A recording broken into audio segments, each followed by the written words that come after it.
హైందవ ధర్మంలో వాస్తుకు అత్యంత ప్రాధాన్యత ఉంటుంది. ముఖ్యంగా ఇంటి నిర్మాణంలో వాస్తు నియమాలను తప్పనిసరిగా పాటించాలి. వాస్తు పాటించకుండా ఇంటిని నిర్మిస్తే పలు సమస్యలను ఎదుర్కోవాల్సి వస్తుందని పండితులు చెబుతున్నారు.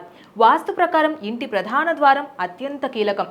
ప్రధాన ద్వారానికి కొన్ని రకాలైన వస్తువులను ఉంచాలని, ఇలా చేయడం వలన పలు రకాలైన ఇబ్బందుల నుంచి బయటపడడమే కాకుండా లక్ష్మీదేవి మీ ఇంట్లోనే ఉంటుందని పండితులు చెప్తున్నారు. ఇంట్లో సానుకూల శక్తులు ప్రవేశించేలా చేస్తుందని కూడా పండితులు చెప్తున్నారు. ఇందులో మొదటిది స్వస్తిక్ గుర్తు.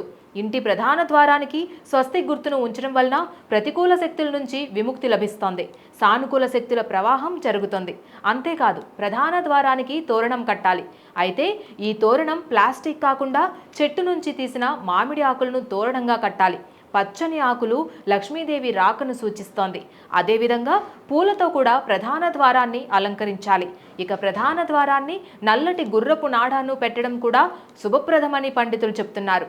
లక్ష్మీదేవి అనుగ్రహానికి గుర్రపు నాడ అనుకూలంగా ఉంటుందని జ్యోతిష్య నిపుణులు చెప్తున్నారు. అంతేకాదు, ప్రధాన ద్వారానికి ఇరువైపులా సువాసనలు వెదజల్లే పూల కుండీలు ఉంచాలి. అంతేకాకుండా ప్రధాన ద్వారం వద్ద తులసి మొక్కను నాటడం కూడా మంచిదే.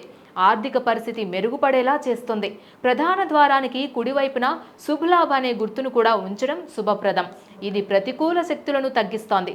ప్రధాన ద్వారం వద్ద సూర్యుని యంత్రాన్ని అమర్చడం కూడా మంచి ఫలితాలు ఇస్తుందని పండితులు చెప్తున్నారు.